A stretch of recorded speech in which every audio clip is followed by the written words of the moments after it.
Hello, I'm Mel Buchanan. I'm the curator of decorative arts and design at the New Orleans Museum of Art.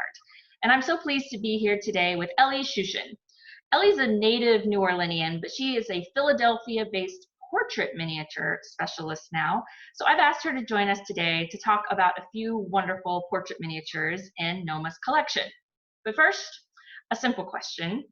What is a portrait miniature? So Ellie, that's a question for the expert. What is a portrait miniature? For 350 years prior to the invention of cell phones, portrait miniatures were your portable portraits. They're how you took around pictures of your loved ones. You wore them, you carried them in your pocket, you put them next to your bed at night.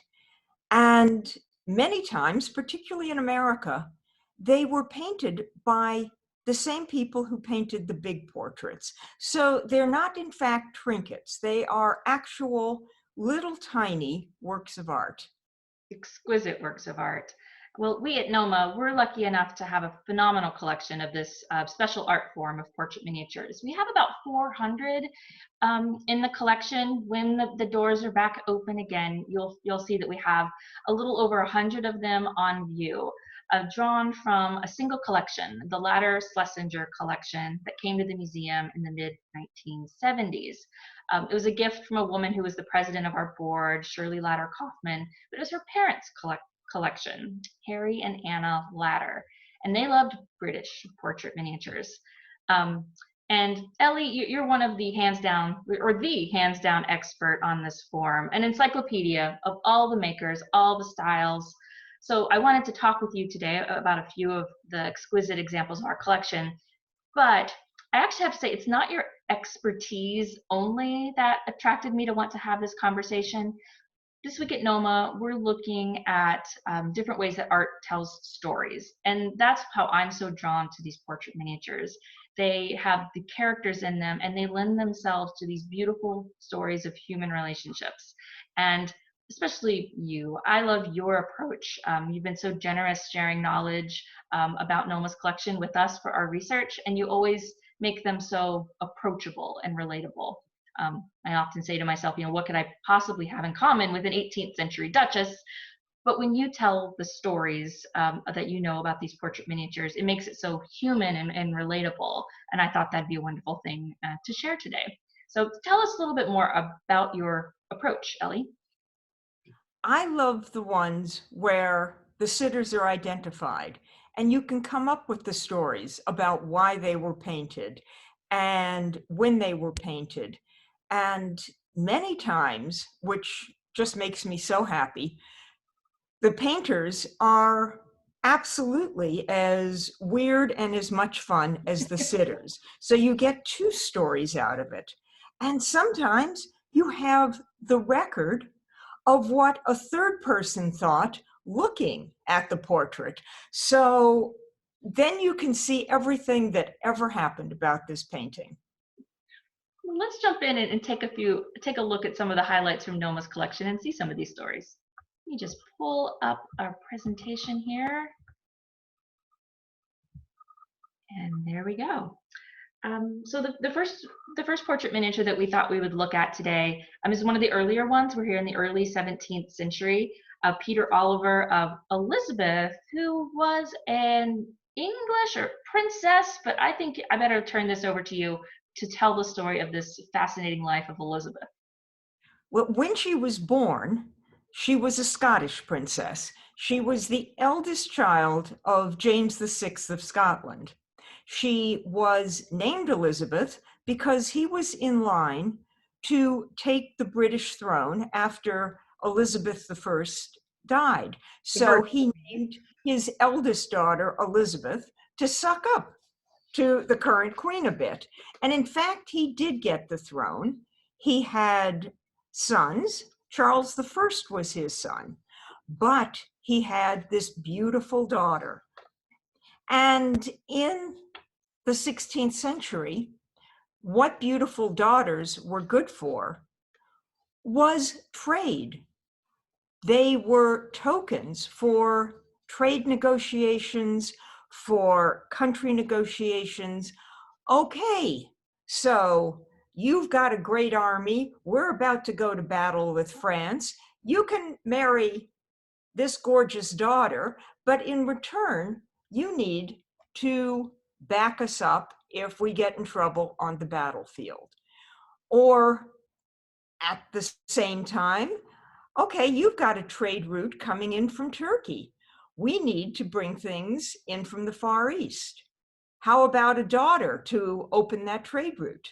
That's what royal girls were good for in the 16th, 17th, and well into the 18th century, actually. What happened to Princess Elizabeth? Who did she get traded? And I kind of love the irony here that the women or the girls themselves are being traded, but just like these little portable portrait miniatures, which also symbolize a way to trade artwork and images across time because they're portable. So are these daughters. But what happened to young Princess Elizabeth? Well, she got traded to a Protestant ruler because it was very important that the Protestant line stay strong in Britain. So she was traded to a Protestant ruler, Frederick of Palatine, who became King of Bohemia for a winter. And she was evermore known as the Winter Queen because of that. It was surprisingly a happy marriage because they didn't know each other. And her great claim to fame in the 21st century is that her grandson took the throne when her father's line died out. George I was her grandson, and the Hanoverian line, which George I started, goes now right down to Queen Elizabeth, Prince Charles, and William and Harry. And then Prince George and Charlotte and Louis as well. So Particularly Louis. he just had a birthday this week, so it's timely. Well, I think to maybe switch into the next one, I also want to put a little note of style because I love these portrait miniatures are also such a wonderful window into style. And if you notice here, we're at 1630, and she's dressed very formally, the lace Elizabethan collar, referencing the Elizabethan era, and formal jewels. And we're going to move forward in time here just to 20 years or so, but we're seeing an incredibly different way of a high society woman presenting herself. The formal collar is gone. The formal jewelry is gone. She said she's exposing her skin. Her hair is down in very naturalistic ringlets. Her jewelry is a simple pearl necklace around her neck, and even the background itself is a little more informal. It's almost as if she's by a window and the drapery is kind of coming to the side to show a landscape behind her. And that is all very much reflecting here in these portrait miniatures, a huge shift in royal or European art at the time to shifting into a more naturalistic way. And it's going to tie in, I'm sure, to your story, Ellie, because there was a court painter. The arrival of Anthony van Dyck arrived at the English court during this period with the arrival of a French queen, ushering in a whole new style. Do you want to take that from there, Ellie, and dive into the story? I know you're dying to hear about Frances Cromwell, Russell. Well, the French queen that came in to marry Elizabeth of Bohemia's brother, Charles I, was also a Catholic, which caused unbelievable trouble. And finally, George I lost his head over it. George I, Charles not I. Charles I lost his head over it, and in came Oliver Cromwell. This is his daughter. So in theory, she was the model of a royal princess, though she wasn't. And they hated everything royal. So when this same artist, Samuel Cooper, who was considered, even though he painted in little, to be the greatest artist in all of Europe in the mid-17th century, when he sat down to paint Cromwell, Cromwell asked him to paint him, you know this expression, warts and all. And Cromwell did have big warts on his face, which clearly, when you look at his daughter Frances, was an inherited trait. Look next to her eye or next to her mouth. Well, I'd call them beauty spots, but you're right, they're there. Oh, wow. They are there, warts and all. Otherwise, she was unbelievably dull, which I think you also get from this picture. There's just no sparkle to Frances whatsoever. Well, maybe we'll move on. I think our next portrait miniature maybe will give you the sparkle. Wait, before you go, we should look at her skin tone, because up until the early 18th century, where we're going to get to really quickly, miniatures were painted on vellum. Oh, yeah. Well, tell us what vellum is. You don't really want to know, but it's unborn calf skin. And it was very white, dried and stretched. And it was very flat.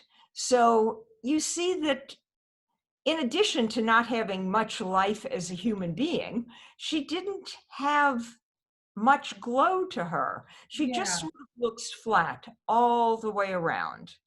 So now, if we right, could and go. part of the substrate of the painting is not doing her any favors to give that that nuance to skin tone. So I will then jump ahead as a point of comparison. So moving from the vellum here that we're looking at in the 17th century, here we are, we've jumped ahead in time to the late 18th century. And in that interim, there was a big shift in portrait miniatures. And ivory became the big thing.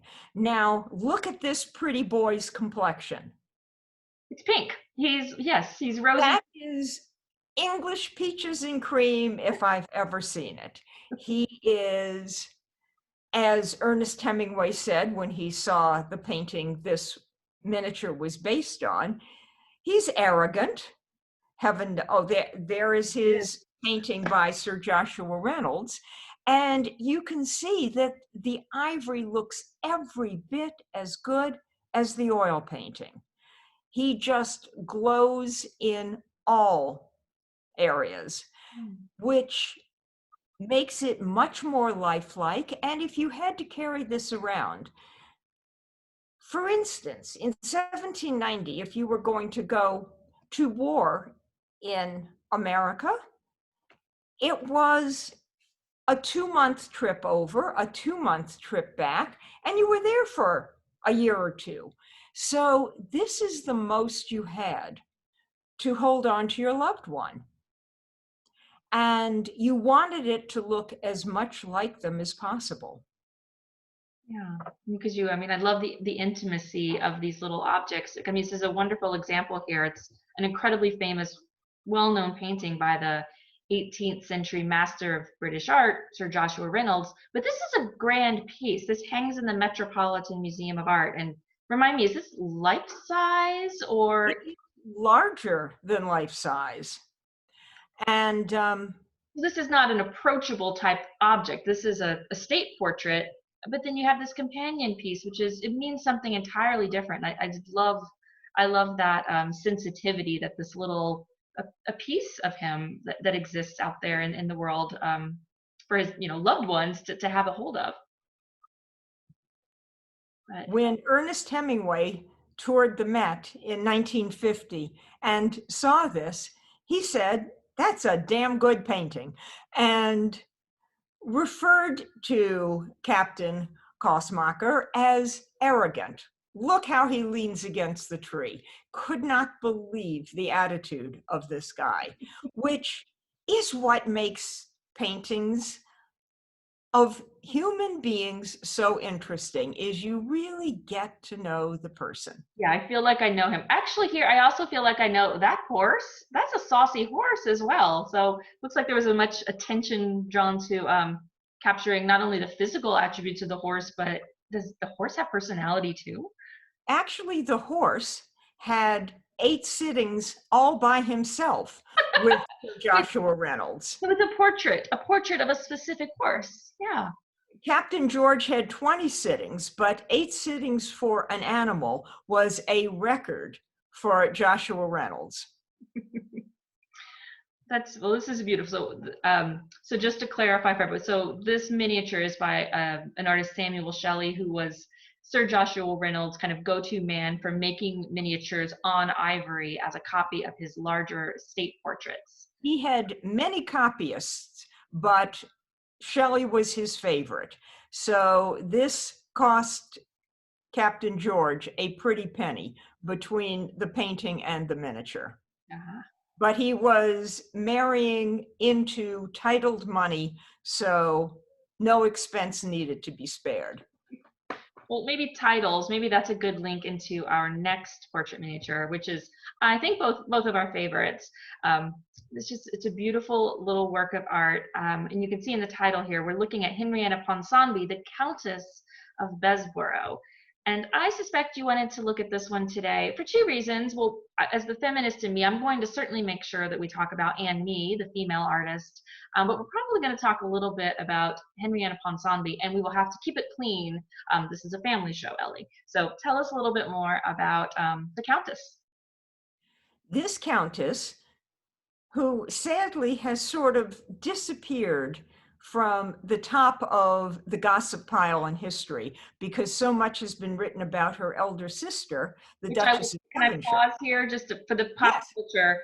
There was the recent movie, The Duchess, with Keira Knightley, maybe 10 years ago by now, but that was all about the sister, Henrietta's sister, the Duchess of Devonshire. But this character, she was in the movie as well. She was in the movie as well, but she did not take center stage. And in life, she didn't take center stage. But she was absolutely as R-rated as her sister was. First of all, they were Spencers, so that makes her an ancestor of Princess Diana's. And you can tell the family really got around. She had at least 3 illegitimate children, a 17-year affair with the first Earl of Grenville, after which, at her encouragement, the Earl married her niece, the Duchess of Devonshire's daughter. Oh. She was done with him, so let's keep it in the family. Yeah. And late in life, she decided she liked younger men better. So she took off with William Lamb, Viscount Melbourne, who became prime minister, and he left her for her daughter, Lady Caroline Lamb of Byron fame. So it just gets juicier and juicier as time goes on. Well, and I completely always trust your research. And I love how you're focusing on facts, but also when you look back at the period, scandalous and terrible things were said about Henrietta and her sister, and a lot of it was political, because they were maybe out of what was expected of women of their station, involved in contemporary politics, advocating, and there was was it Kisses for Votes?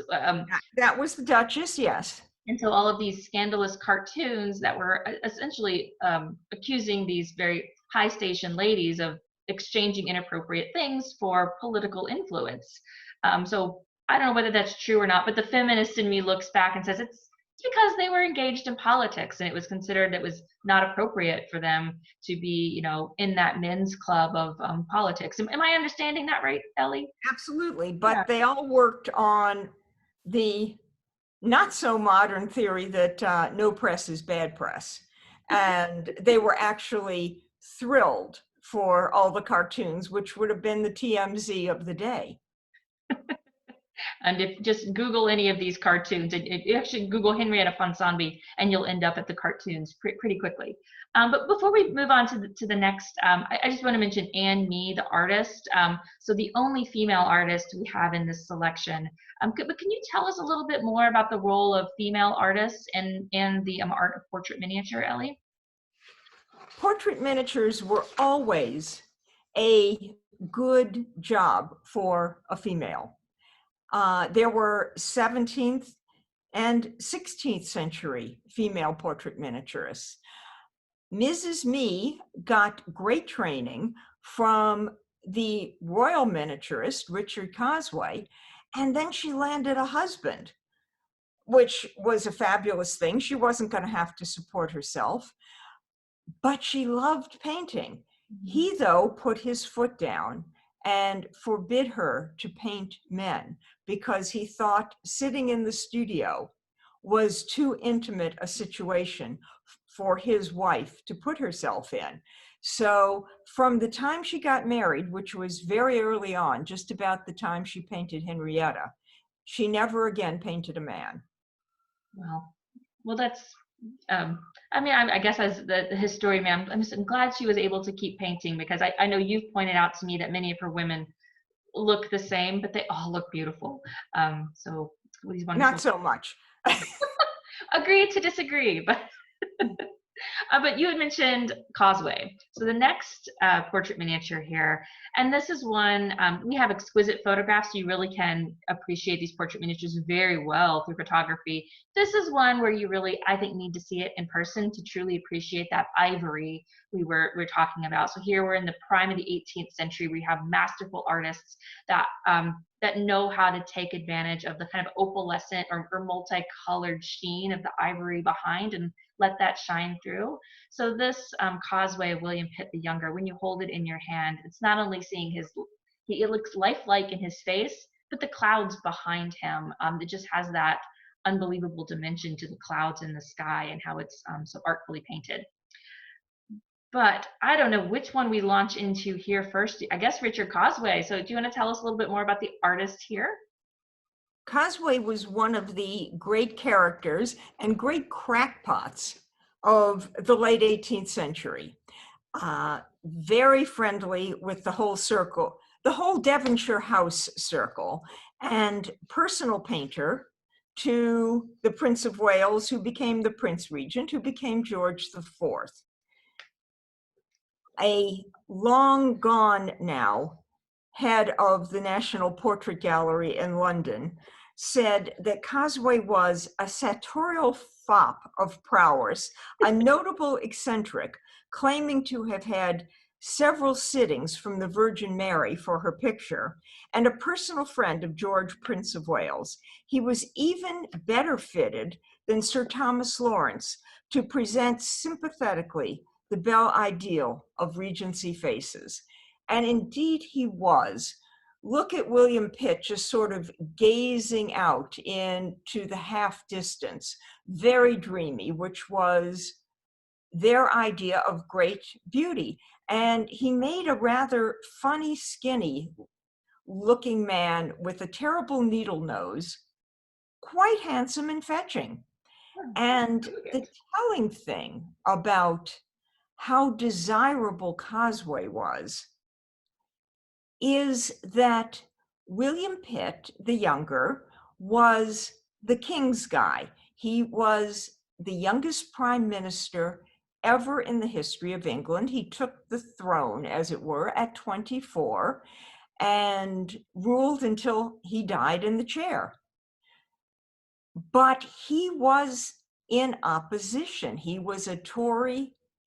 They were all Whigs. But such was Causeway's power and desirability as a miniaturist that Pitt had to lower himself still to go get a portrait from him. And the result is unbelievably successful. Nobody was ever ugly painted by Causeway. Well, it's and I just know to note, well, it's a beautiful portrait miniature, like everything about it, the way it's painted, the backstory being associated with Richard Causeway and all of his stories, but even the case, we haven't really spoken much about casework this far, and this one is stunning because we have these bright, I guess, hot pink type rubies. And I know you've asked me if we've had these tested, and I would love to have that opportunity to take all of NOMA's collection and have a gemologist look at them closely, because they could be diamonds or they could be real gems like this, but they could also be something called paste jewels, which is not something we mean to demean them, because it was a fine luxury craft in its day.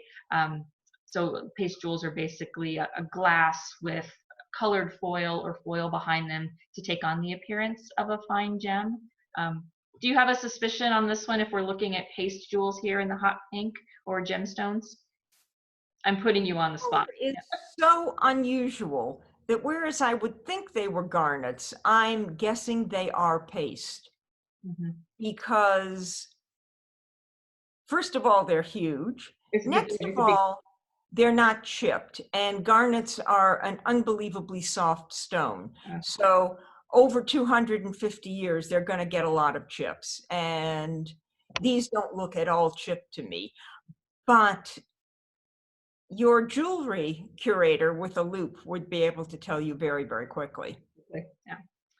Well, it was more expensive than diamonds more in the expensive 18th century because they hadn't figured out yet how to make diamonds really sparkle, and they could make paste really sparkle. Yeah. Wow. Well, I think we're going to move on to, we have one final portrait miniature here left to look at. This one is so gorgeous. It's gorgeous, and you're an expert, you've looked at a lot, but just in case we have anyone with us today who hasn't spent time with portrait miniatures, you might be saying, what is this? Because it's a little bit odd if you're not used to thinking of a portrait miniature of an eye. But it's a type in the late 18th century, coming into the early 19th century. It was this fad for portraits of eyes. And who better than Ellie to tell us the story of these lovers' eyes? Why did these exist and what did they mean? Tell us about them.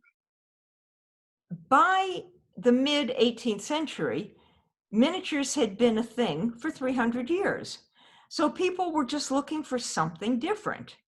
Lover's eyes came from France, and they have in the 20th century been called lover's eyes because the fad started.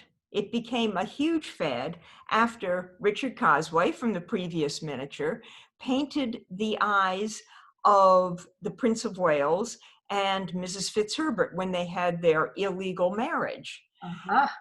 Because they couldn't wear each other's miniatures, the king would have found out. Illegal married. Each other's eyes. And it became sort of a thing where you wore your husband's miniature and your lover's eye. But Queen Victoria loved eyes. She had her whole extended family's eyes painted, all of which are still in the royal collection. So it wasn't exclusively a love token. Yeah. Okay. Yes.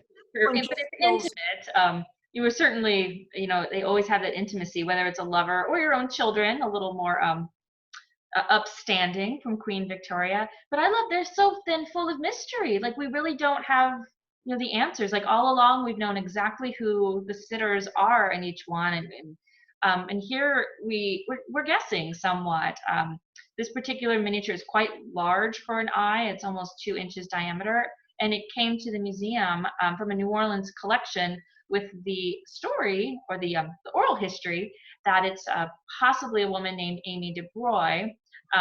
And you and I, Ellie, we both looked into this, and it could be there's a painting at the Historic New Orleans collection of a woman named Marie Therese Amy de Broye Laval, and it does look similar, but there are some things that don't quite line up.